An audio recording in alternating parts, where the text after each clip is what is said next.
नमस्कार, मैं उमेश गुप्ता स्वागत करता हूं टीवी 27 न्यूज के खास कार्यक्रम फेस टू फेस में।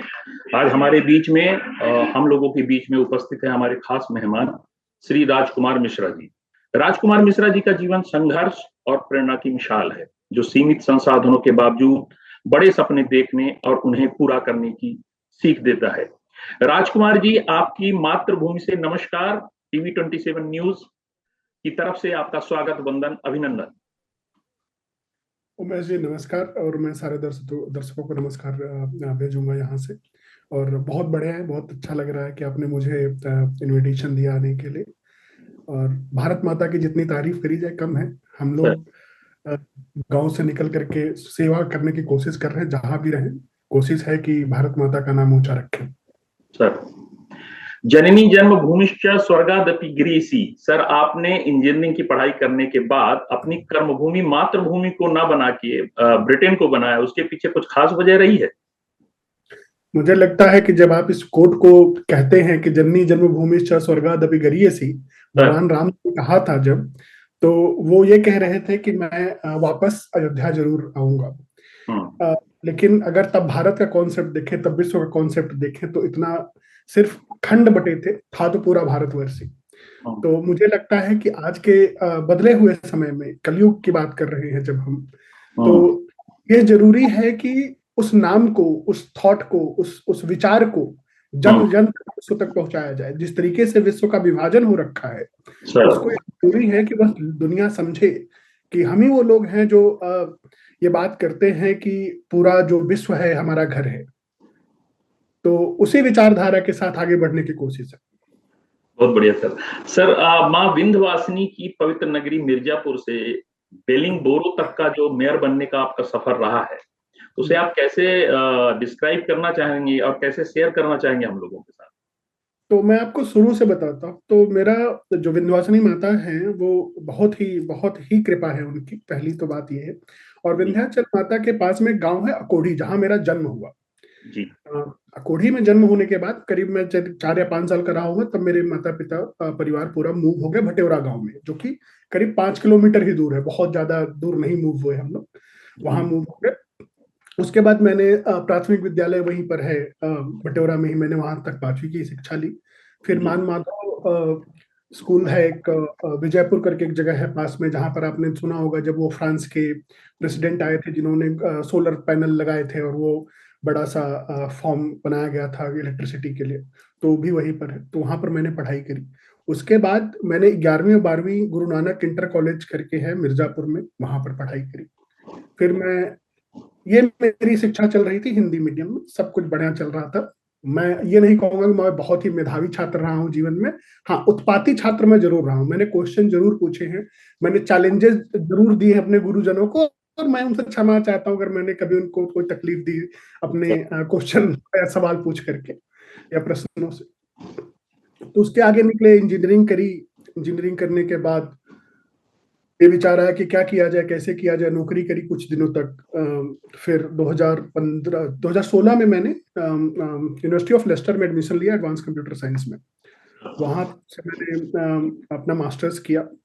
फिर मैंने डिफेंस में काम किया, सेंट्रल बैंकिंग में काम करी, बहुत सारे अमेजिंग वर्क्स हैं, but all those are confidential, तो उनको मैं उसके बारे में बात नहीं कर सकते। तो एक वो चीज है, लेकिन हाँ, मेरे काम काफी सराहनीय रहे, लोगों ने बहुत आभार और प्रेम दिया मेरे कार्य के दौरान उन सब इंस्टीट्यूशंस में। उसके बाद 2025 मार्च में मैंने देखा, जब मैं तो वेलिंगबरो में आया हूँ 2022 में, अप्रैल 2022 में मैं वेलिंगबरो मूव हुआ लंदन, सेंट्रल लंदन से। तो मार्च 2025 का जो समय है वो बड़ा ही निर्णायक रहा है। वो इसलिए कि 2025 मार्च में मैंने डिसाइड किया कि मैं पॉलिटिक्स ज्वाइन करूंगा। उसके पहले कोई विचार नहीं था, कुछ चल नहीं रहा था, लेकिन मैंने सुना कि काउंसलर के इलेक्शंस आ रहे हैं और मैंने पता किया अपने इलाके में।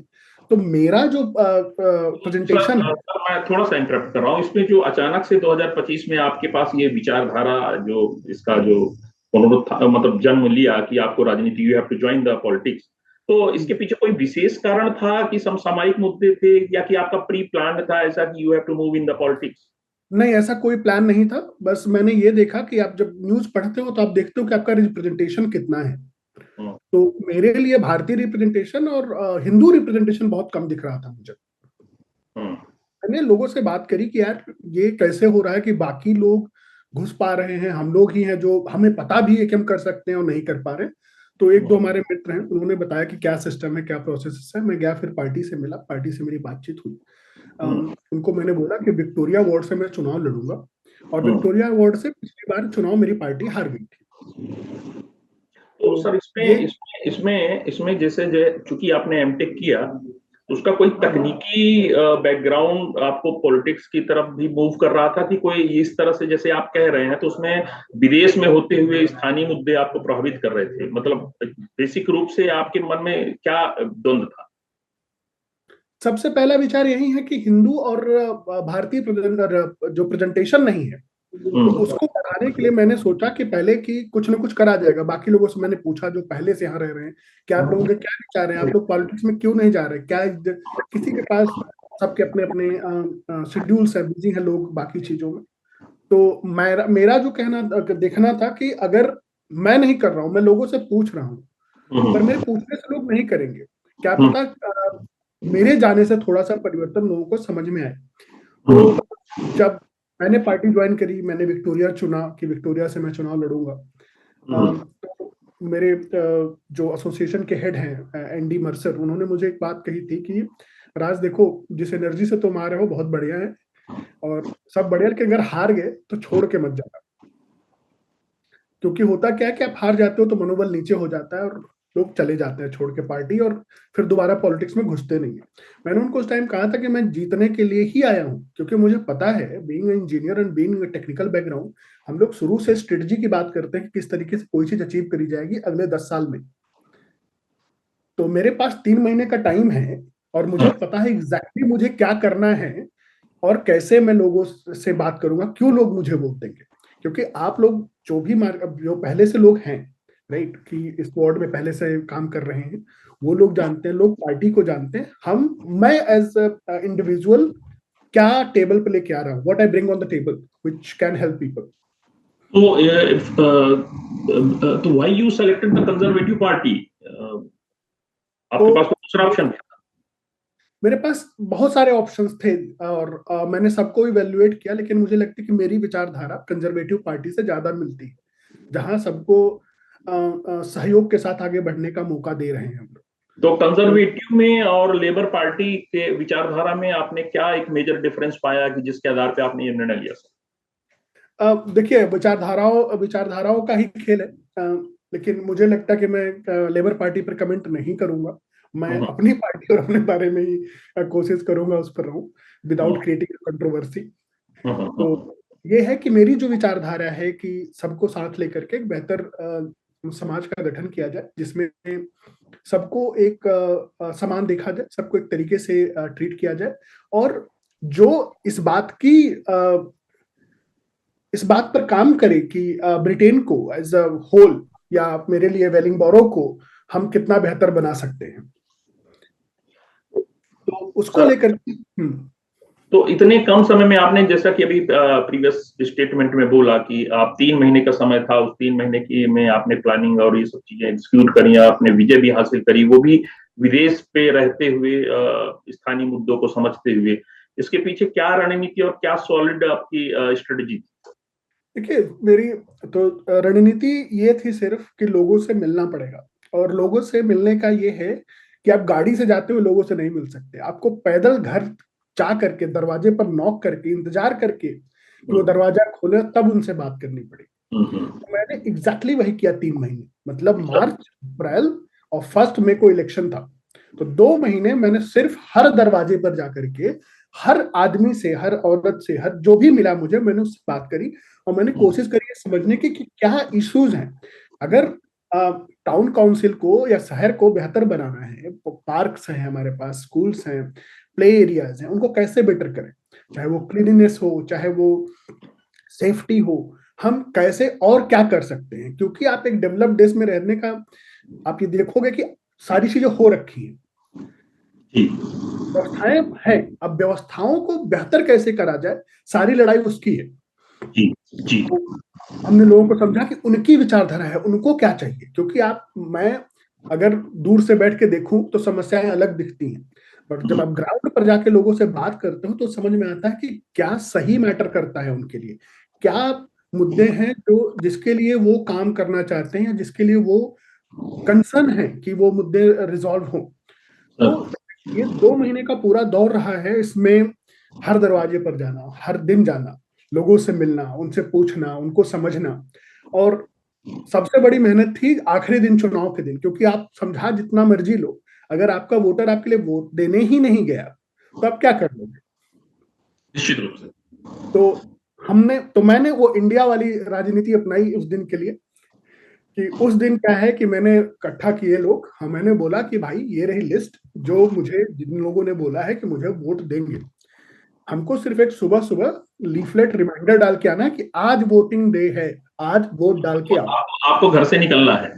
हाँ, आज आपको घर से निकलना है, क्योंकि तो आज का फाइनली आपकी विक्ट्री में इंडिया की रणनीति काम आई। हमेशा मेरा मानना है कि इंडिया की सिर्फ वो रणनीति नहीं, मेरे जीवन का जो भी मेरी सफलताएं हैं, या जो भी आप जिसको सफलता कहते हैं आज विजिबल है, उसमें भारत का, मिर्जापुर का, उत्तर प्रदेश का बहुत बड़ा हाथ है। आप समझिए, हम लोग एक ऐसे देश में रहते हैं जहां पर भाषा बदल जाती, खाना बदल जाता है 100-100 200 किलोमीटर, बिल्कुल बिल्कुल। तो वो आपको एक कैपेबिलिटी देता है डील करने की। बढ़िया बढ़िया, बड़ी बड़ी अच्छी बात करी आपने। तो when you finally got the victory, तो आपके परिवार और आपके गांव से पहली किस तरह की प्रतिक्रिया आई, आपको किस तरह का वो मिला? तो सबसे पहले मैं जब काउंटिंग में मैं खुद गया था, तो यहाँ पर बैलेट पेपर वोटिंग है और बैलेट काउंटिंग है, जी तो वो सिस्टम देखा, वो समझा। जब मुझे अनाउंस किया गया कि मैं जीत गया हूँ, तो सबसे पहले मैंने बोला कि क्योंकि जिस एरिया में होता है वहां से आप फोन नहीं कर सकते हो, अच्छा। टाइम है, तो आपका फोन लगेगा ही नहीं। वहां से मैं बाहर उनको बोला कि क्योंकि उनको फोटोज चाहिए थी, उनको सिग्नेचर्स चाहिए थे, जो फॉर्मेलिटीज हैं वो पूरी करनी थी। मैंने कहा पहले मुझे 10 मिनट का टाइम, तो पहले मैं जाके अपनी श्रीमती जी अभिषेकता पांडे को फोन करके बताऊं उनको कि मैं जीत गया हूँ, क्योंकि वो घर पर बैठ के इंतजार कर रही कब आएगा रिजल्ट। तो पहले मैंने उनको बताया, वो बहुत खुश हुई, और फिर मुझे लगता है कि उन्होंने घर वालों को बताया, क्योंकि मुझे वापस फिर से जाकर के फॉर्मेलिटीज पूरी करनी थी। तो घर वालों से बहुत प्यार मिला, प्रदेश से बहुत प्यार मिल रहा है, लोगों से बहुत प्यार मिल रहा है, और मैं सबको हाथ जोड़ के धन्यवाद कहना चाहता हूँ कि यह जीत जितनी मेरी है उतनी ही सबकी है, उस हर इंसान की है जो सपना देख रहा है कि कुछ कर गुजरने का। मैं ये नहीं कह रहा हूँ कि आप विदेश में ही आके कर सकते हो, आप वहां भी बहुत कुछ कर सकते हो, लोग कर भी रहे हैं। तो कल जो इंजीनियर राजकुमार मिश्रा जी थे, आज बेलिंगबोरो से मेयर बन गए हैं, तो वो अनुभव, वो आपकी फर्स्ट फीलिंग, उसके बाद का एक वो जो एक अंदर का एक डिसिप्लिन्ड वे पे कि हमें ये करना है, वो उसकी फीलिंग कैसी रही, और साथ में आप क्या प्रथम प्राथमिकताएं तय कर पा रहे हैं? तो सबसे पहले कि बड़ा ही ओवरवेलमिंग है, ये इतना उन्मादित करने वाला रिजल्ट रहा है कि मुझे अभी तक विश्वास ही नहीं होता कि मैं वेलिंगबरो का मेयर बन चुका हूँ। अभी तक मैं वो बबल में हूँ कि मुझे कई बार लगता है कि ये सपना है, कहीं टूट ना जाए, लेकिन विंध्यवासिनी माता की कृपा से सब सच है। सपना नहीं है। बहुत पिंच किया मैंने खुद को। और शायद इसीलिए हम दोनों रूबरू हो रहे हैं एक दूसरे से सर, और खुशियां बांट रहे हैं सबके साथ। तो वो तो आभार है आपका और आपके चैनल का और दर्शकों का कि हम लोग यहाँ जुड़े हैं, और माता की कृपा है कि ये मौका मिला है मुझे कि आपसे मैं साक्षात्कार कर पाऊँ। लेकिन अभी प्राथमिकताओं को लेकर अगर बात करूं मैं, तो मेरी पहली काउंसिल मीटिंग हो चुकी है, बाकी मीटिंग्स चल रही हैं। जी हम लोग बहुत ही टेक्निकल एनवायरनमेंट है, लोग connected from the laptops and started working from the day one. तो सबके अब हमने काम करना शुरू कर दिया है, प्लानिंग हो, फाइनेंस हो, सब पर हम ध्यान दे रहे हैं कि क्या कैसे कर सकते हैं, क्योंकि पहला मुद्दा वही है कि आप कैसे देखते हो कि क्या हो रहा है। फिर काउंसिल की मीटिंग्स हैं, उस पर अभी चर्चाएं हो रही हैं, और कुछ मुद्दे हैं जिस पर बातचीत हो रही है कि जिनको किया जाए। लेकिन सब बातों से उठ करके एक ही बात है कि जन समाज, जो हमारे लोग हैं, जो रेसिडेंट हैं वेलिंगबोरो के, जी उनके जीवन में हम परिवर्तन कैसे लाएं, उनके जीवन को हम बेहतर कैसे बनाएं। चाहे वो हमारा मार्केट टाउन हो, चाहे हमारे प्ले ग्राउंड हो, हम उनको बेहतर कैसे बनाएं। बच्चों को खेलने के लिए व्यवस्था बेहतर कैसे करें, वो युवाओं के लिए कैसे बेहतर करें, उनका एंगेजमेंट कैसे बढ़ाएं। तो उसी पर सारा ध्यान केंद्रित है कि कैसे बेहतर किया जाए, जो व्यवस्थाएं हमारे पास हैं और नई व्यवस्थाएं क्या ला सकते हैं, क्योंकि रिस्ट्रिक्शंस तो कोई नहीं है। बेसिकली हम बात करें तो मूलभूत सुविधाओं की लड़ाई वहां भी है कि बेहतर कैसे बनाया जा सके मूलभूत सुविधाओं को। बेसिक देखिए, बेसिक समस्याएं सुलझ चुकी हैं। अब बेहतर है कि आप मेंटल हेल्थ पर काम करिए, आप उनके लिए काम करिए जो होमलेस हैं, आप उनके लिए काम करिए कि जैसे आपका टाउन है उसमें और इंगेजमेंट कैसे, और कैसे लोग आए, और कैसे जो बिजनेस ओनर्स हैं उनको और कस्टमर्स मिलें, और कैसे उसको बढ़िया से किया जाए, क्या इवेंट्स हम कर सकते हैं, जो चैरिटी हैं उनको कैसे हम हेल्प कर सकते हैं ताकि वो जो काम कर रही है हमारे शहर में वो और बेहतर कर पाए। तो हम उनके लिए भी फंड रेजिंग की व्यवस्थाएं कर रहे हैं, हम उनके लिए काम करने की कोशिश कर रहे हैं। तो उस दिशा में ले दे करके बात यह है कि कैसे हम पूरे समाज को साथ लेकर के एक जो अभी एग्जिस्टिंग मुझे मिला है उससे बेहतर कैसे करें। बहुत बढ़िया सर। तो ये भारतीय मूल होने के नाते क्या आपको विभिन्न तरह की चुनौतियों का सामना करना पड़ा, या कि फिर आप यदि चुनौतियां रही तो आपने उसको कैसे कोप अप किया? देखिए, मैं ये बात कहूंगा और शायद काफी लोगों को बुरा भी लगेगा जी। कि चुनौतियां भारतीय होने के नहीं, सिर्फ आप कहीं भी रहिए चुनौतियां, आप उत्तर प्रदेश से पंजाब चले जाइए आपको उत्तर प्रदेश होने की चुनौतियां मिलती हैं। तो मैं तो भारतीय हूँ जो यूके में आया हूँ, तो चुनौतियां तो हैं। अब चुनौतियों का ये हिसाब किताब है कि काउंसिल में मैं इकलौता इंडियन हूँ, इकलौता हिंदू हूँ, और कोई नहीं है कि जो उस जगह से आता हो, उस जगह को समझता हो और उनकी भावनाओं को समझता हो। तो इसी से जुड़ा हुआ आपके उत्तर पे हम आएंगे, इसी से जुड़ा हुआ एक पॉइंट ये बनता है कि निश्चित रूप से आप इकलौते हिंदू हैं, इकलौते भारतीय हैं, तो ये सवाल बन जाता है कि स्थानीय लोगों को आप कैसे कनेक्ट करने वाले हैं और कैसे उनके समस्याओं को समझ के समाधान को निकालेंगे सर? मेजॉरिटी पीपल जो यहाँ के जो बहुत सारे जो लोग हैं वो इस बात पर नहीं जाते हैं कि आपके स्किन का कलर कैसा है, आप दिखने में कैसे हो, कौन सी भाषा बोलते हो। उनको ये है कि आपका इंटेंट क्या है, आपके इरादे क्या है, आप सही में काम करने के लिए आए हो कि नहीं आए हो। बिल्कुल, बढ़िया बढ़िया। एक लंबा समय देखा है, और हम कहते हैं भारत आजाद होने के बाद 1947 के बाद बहुत सारा इमिग्रेशन हुआ है। तो ऐसा नहीं कि यूके के जो लोग हैं या जो हमारे स्थानीय लोग हैं उन्होंने देखा नहीं है इमिग्रेशन को। हमारे यहाँ 14% पॉपुलेशन है, इसको लोगों ने देखा है जो काम करते हैं, और हमारी बहुत इज्जत है। अब ये मोदी जी को देखिए, इतना बढ़िया काम किया उन्होंने, कम से कम भारतीयों को प्राउड तो है। एक लीडर है जो ग्लोबल लीडर के बतौर स्थापित है। हाँ, स्थापित है, और लोग इज्जत करते हैं, लोग जानते हैं। आप विश्वास नहीं करेंगे, जब मैं बहुत सारे यूरोपियन देश में जाता हूँ जो अंग्रेजी भी नहीं बोलते हैं, तो सब मोदी को जानते हैं। किसी को जाने नहीं जाने कि ऑस्ट्रेलिया का प्राइम मिनिस्टर कौन, लेकिन ये जानते हैं मोदी जी हैं। तो वो अपने आप में एक बहुत बड़ी बात है कि वो पहचान दिला, पहचान है। तो यहाँ पर लोगों को ये मैटर करता है कि आप कितना उनके लिए काम करेंगे, और उन्होंने अपना विश्वास दिया है मुझे, और मैं उस पर तत्पर हूँ काम करने के लिए। मैं उनके साथ काम कर रहा हूँ, उनके लिए ही काम कर रहा हूँ, क्योंकि एक विदेशी मूल के व्यक्ति पर लोगों ने वहां पर विश्वास दिखाया है और आपको विजयश्री की ताज पहनाया उन्होंने। क्या कोई कम्युनिटी विशेष ने आपका विशेष सहयोग किया, या कि आपकी रणनीति ऐसी रही कि सभी वर्गों को आप साध के चले वहां पर? देखिए, 2 महीने के टाइम में आप स्पेसिफिक नहीं हो सकते हैं, क्योंकि स्पेसिफिक होंगे तो आपके पास लूज करने के चांसेस बहुत बन जाते हैं।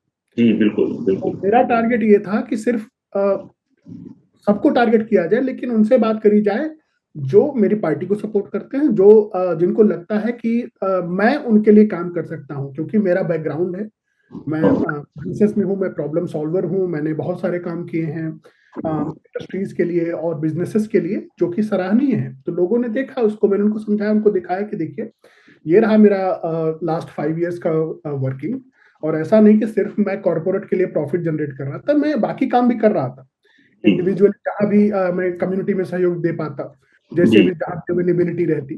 तो उनको वो बात शायद समझ में आई कहीं ना कहीं कि नहीं, ये आदमी कुछ बेहतर कर सकता है। और मेरा है कि मैं खुद यहाँ रहता हूँ, तो वो चीजें मैं आपके लिए कह रहा हूँ, वो चीजें मेरे ऊपर भी लागू होंगी। बिल्कुल। तो अगर मैं आपका जीवन बेहतर करने की कोशिश कर रहा हूँ तो मैं अपना भी जीवन बेहतर करूंगा, क्योंकि हम लोग एक ही जगह पे रहते हैं, एक ही तरीके से रहते हैं। सेम हवा पानी आपके लिए है, मेरे लिए है। तो अगर वो चीज बेहतर नहीं हो रही तो दोनों के लिए नहीं हो रही है। तो मुझे लगता है वो विश्वास कहीं ना कहीं लोगों पर लोगों को समझ में आया, लोगों को चुना उसकी वजह से। आप अपने पूरे जीवन में जहां तक का भी मुकाम आपने हासिल किया, उसमें सबसे प्रेरणादायी क्षण आप क्या पाते हैं जिसने आपकी लाइफ को एक टर्न अराउंड किया सर? मुझे लगता है कि मेरे घर वालों का थॉट प्रोसेस और माता पिता का विश्वास। मेरे माता पिता ने कभी ना कहा ही नहीं मुझे। मैंने कहा मुझे पढ़ने जाना, बोले जाओ बेटा पढ़ के आओ। मैंने कहा मुझे ये करना है, उन्होंने बोला करो। तो जब आपके पास ब्लाइंड सपोर्टर्स होते हैं ना, कि आपको पता है कि दुनिया में कोई सपोर्ट करे ना करे, ये लोग इनको बताऊंगा तो ये सपोर्ट करेंगे।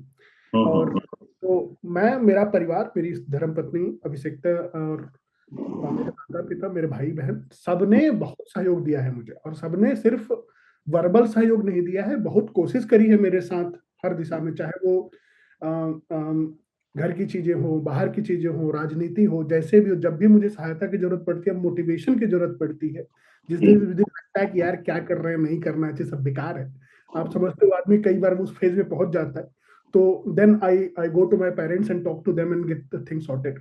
क्योंकि आप याद रखिए कि सलाहकार आपके जीवन में बहुत मायने रखते हैं। तो राजा कितना बढ़िया है ये डिपेंड करता है कि उसका सलाहकार कितना बढ़िया है। बिल्कुल बिल्कुल बिल्कुल बिल्कुल। तो मेरे जीवन का ये सौभाग्य है कि, और माता की कृपा है कि मेरे जिन लोगों से मैंने सलाह ली, उन्होंने हमेशा मुझे मोटिवेट किया। किसी ने ये नहीं कहा कि अरे ये नहीं होगा।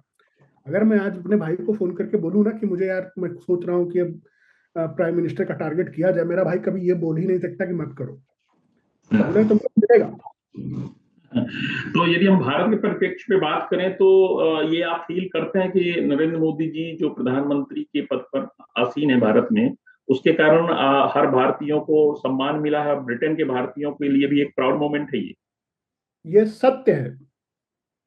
आप जितना मर्जी इसके ऊपर लोग डिबेट करें, डिस्कशन करें, पर सत्य यही है कि 2014 के बाद, 2014 में मैंने स्वयं मोदी जी को वोट दिया जा करके।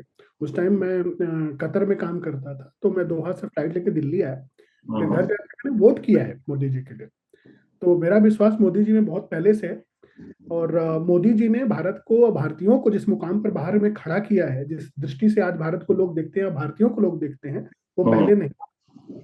तो आभार है मोदी जी को और प्रणाम है मोदी जी को, इतनी तत्परता से, इतना प्रेम से काम करने के लिए पूरे भारत के लिए। अभी हालिया जो भारत पाकिस्तान का एक तनावपूर्ण वातावरण रहा, युद्ध की परिस्थितियां निर्मित हुई, उस पर आपकी टिप्पणी, आपका अवलोकन क्या है जो हमारे साथ साझा करेंगे आप? पाकिस्तान के बारे में आप बात करेंगे कि हम हिंदुस्तान के बारे में बात करें, उन या दोनों के परिस्थितियों के बारे बारे में और आप अपना एक मत दीजिए। में? ऑपरेशन सिंदूर बहुत जरूरी था और बहुत बढ़िया से एग्जीक्यूट किया गया है। और रही बात पाकिस्तान की, तो मैं उन पर क्या ही बात करूं। जो आज देश है कल नहीं रहेगा, उसके बारे में क्या ही बात करेंगे। जी बात उसकी करी जाए जिसमें कुछ 1-2 हजार साल चलने के बाद हो। जी समझ रहे हैं आप? जी अभी बेचारे को 70 साल बने हुए नहीं हुआ, हालत ये आ गई है कि खत्म हो जाएगा एक दिन पाकिस्तान, जिस हिसाब से इनकी हरकतें हैं और जिस हिसाब से इन्होंने पूरे विश्व को टेररिस्ट देना शुरू किया है ना, sooner or later they will be gone, they won't exist.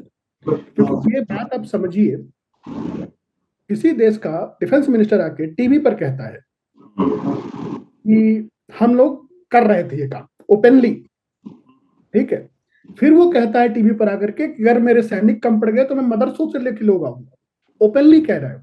अब उसके बावजूद अगर मैं उस देश को और उनके नेताओं को या उनकी आर्मी को अहमियत दूं, तो ये संभव नहीं है। आपको पहले you have to act right. जो भारत सरकार कहती है कि पहले कायदे में आओ, तब बात करेंगे।